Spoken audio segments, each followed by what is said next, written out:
When a child becomes part of the juvenile justice system, in many cases it can be too late to change the course of their life.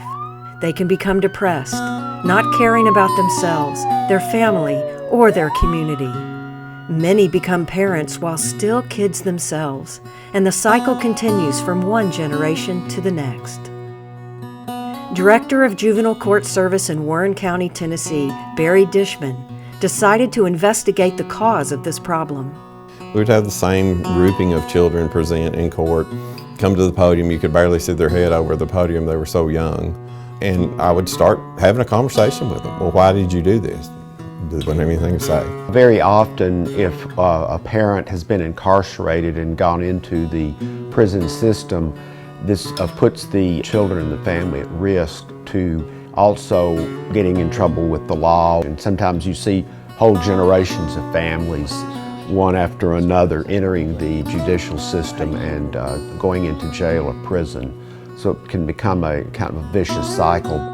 We've been besieged with drug problems and apathy towards schoolwork, and 3 and 4 generations of people that have been on government systems that were not providing a future for their children.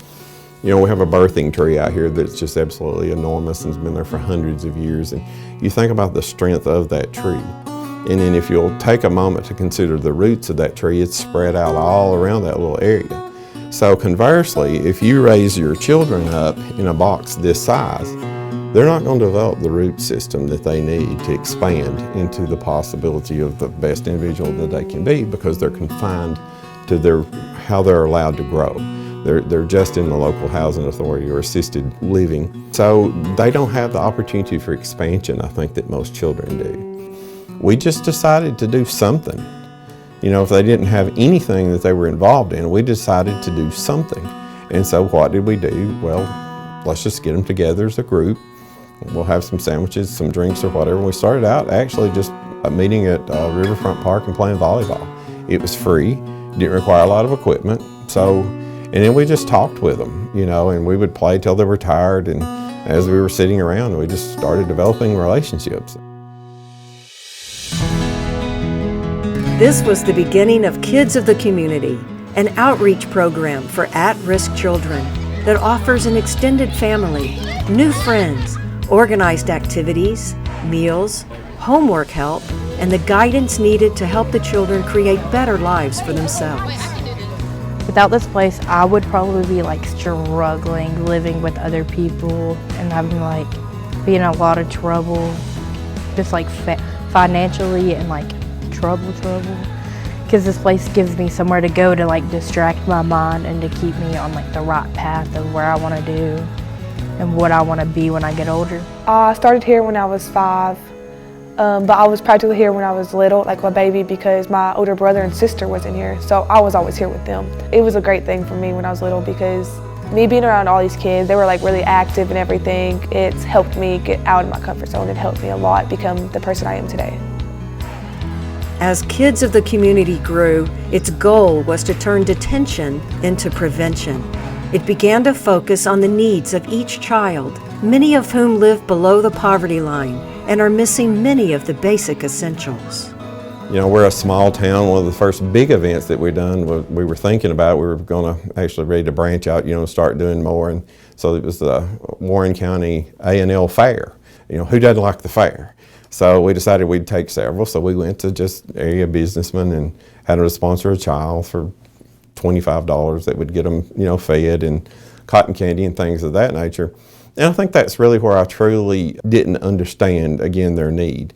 You know, we're trying to take them to the fair to have an appropriate leisure time activity.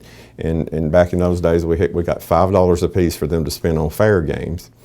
And immediately, several of the kids come up, but one I'll always remember came up and he said, "Mr. Berry, I have a question." And I said, "Well, what is it, son?" And he said, "Can I keep my $5 and take it home?" And I said, "Why?" He said, "My glasses are broken. And if I keep this money and I get some more, I can get a new pair of glasses." So even when we tried to reach out and give them a hand up into something, they were so attuned at 10 years old to a basic everyday need, they couldn't excel, they couldn't have fun. These children come here with some real problems. If you're the stinky kid because your clothes smell bad, nobody wants to sit by you in school. I have a solution for that. You know, I have a shower, I have new clothes, I have better clothes, I have laundry detergent you can take home.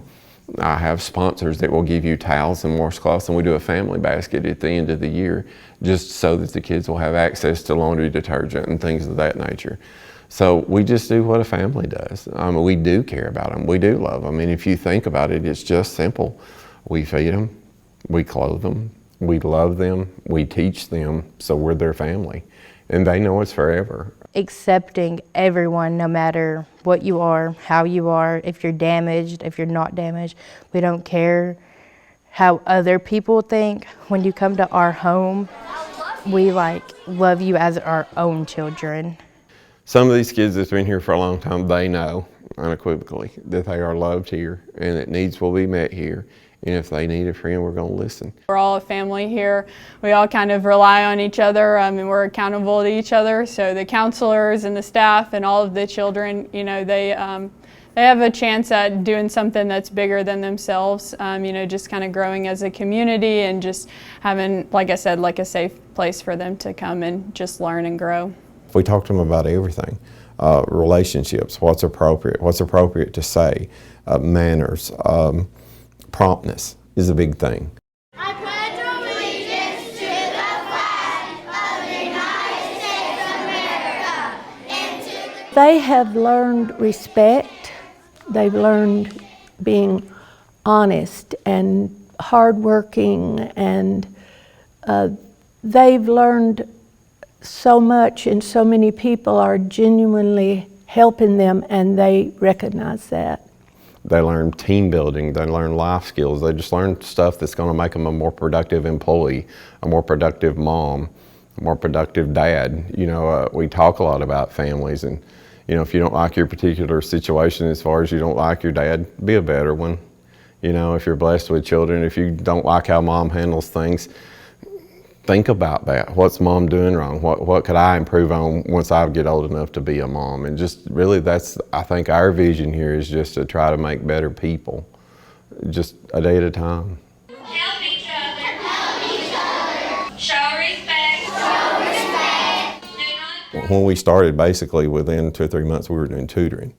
And they would go around in their personal vehicles and pick up kids, and we would have them here in this office on Saturdays. And then they were so hungry they couldn't focus, and then we would talk to area businesses and try to get 6 to 8 free biscuits and things of that nature. And so then we found out that food insecurity was a major issue. Over 200 children are enrolled in the Kids of the Community tuition-free program, and providing food year-round is one of the many services available at the center. We have always cooked kind of like family-style meals, so we try to introduce them to new foods, healthy eating, fruit. You know, obviously watermelon and cantaloupe are a big thing, and just kind of let them choose and hopefully get better eating habits than they're accustomed to. They're having the eggs. I tell them these are eggs that some of the other kids brought from home. You know, they have a chicken coop. Kids of the Community gives us food every day, and it's really good. I like the food. The food is amazing. I have struggled with trying to cook for an army because that's basically what it is. We have somewhere in the neighborhood of, you know, 130 to 150 souls on the property every day. The cost is astronomical. Just local gardeners, if they would bring us their extra tomatoes, extra squash. We're feeding these children 2 full meals a day while they're here during the summer. We need volunteers to help with the food because sometimes there ain't enough. Sometimes we just eat all of it, so. And then we want more. When I first started, I had never cooked. And I come in one morning and Barry said, I said, what do you need me to do today? And he said, I need you to cook. And I was like, okay. I didn't tell him I'd never done it before.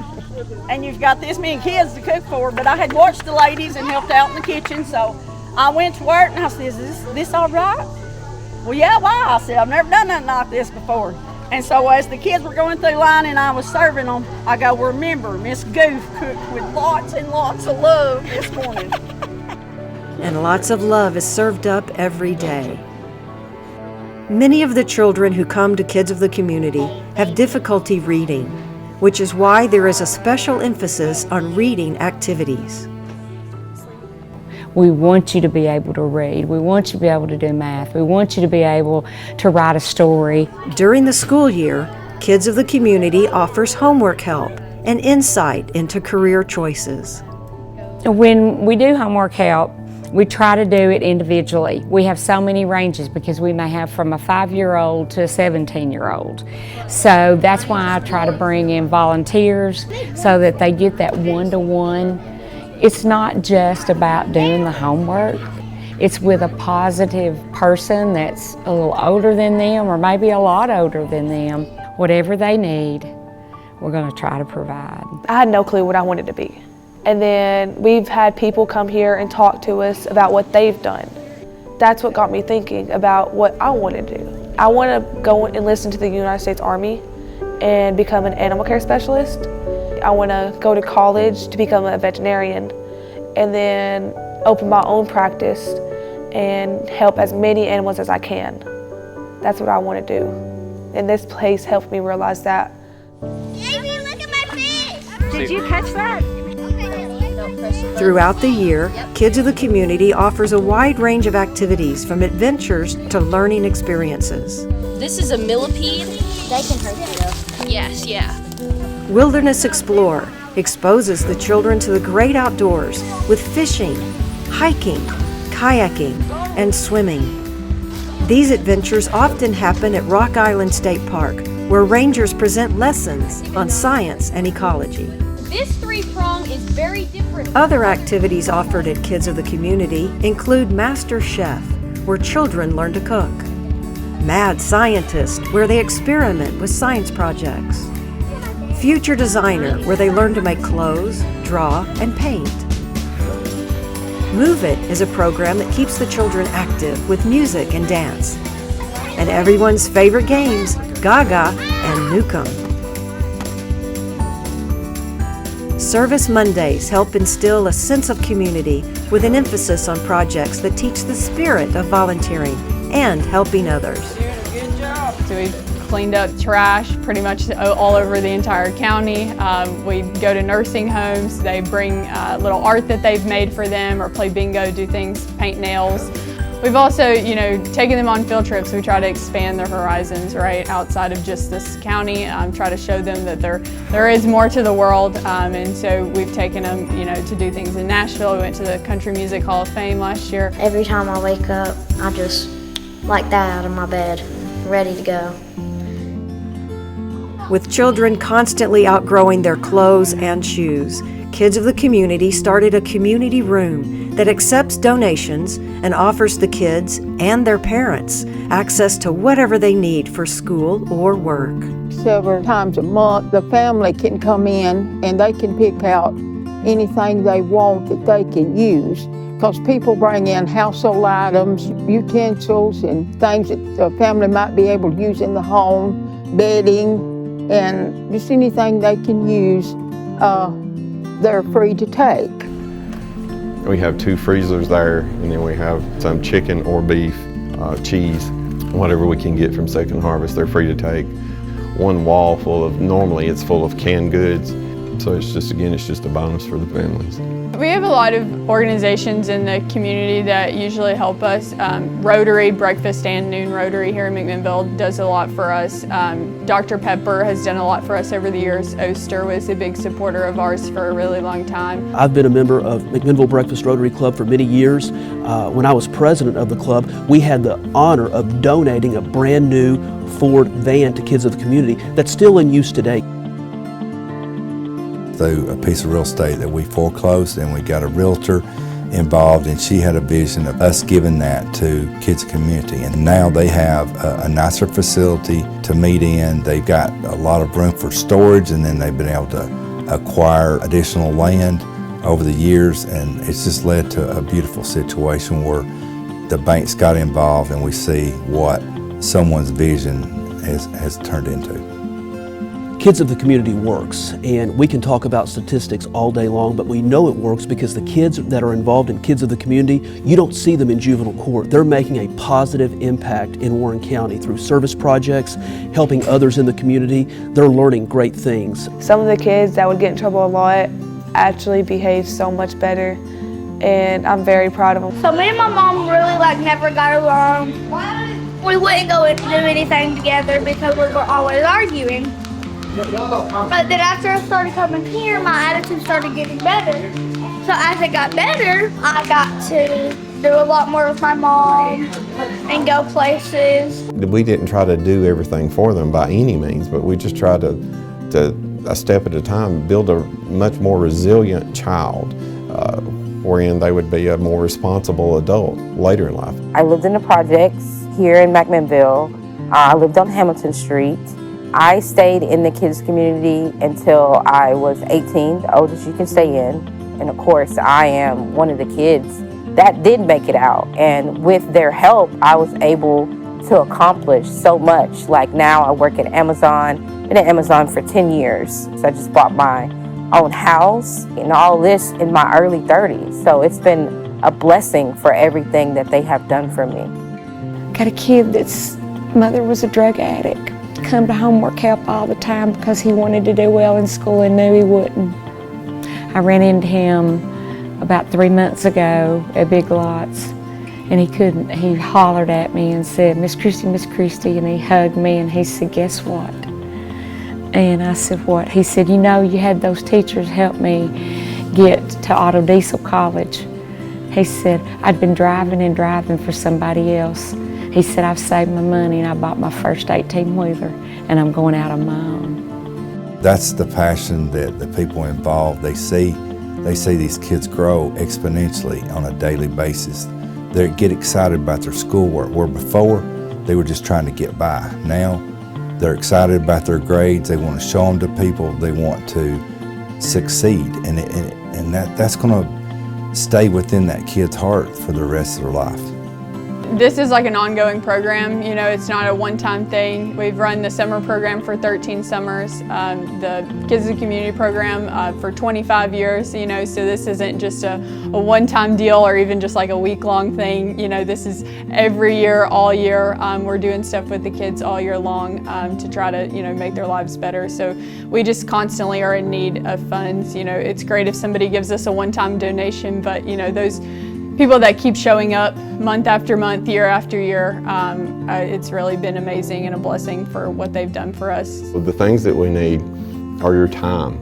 If you can come on a Saturday while you're waiting on some other event, sit and drink coffee and just talk to the child and interact with the child, you're of assistance to us. We have a lot of males here that have never been around a positive male influence, and they're in dire need of that. So we need your time. The other thing that you might have is you might have a particular talent. You might be an artist, and you might be musical. You might be a scratch gardener. You know, you may be the best gardener around and have the green thumbs, and you can assist us with gardening. Lastly, I love this place. You know, I absolutely adore these children. But the most important thing about this operation is the donors. If we don't have any money, you know, I can't pay the electric bill. I can't pay the utilities. Can't pay the insurance. So your treasure is of great value to us. If your organization would like to sponsor a project for kids of the community, or if you would like to volunteer, or if you would like to make a donation to keep this amazing program open, please contact us. I love this place so much, and this is why we need these donations. People who are out there who really want to help us, please try y'all's best.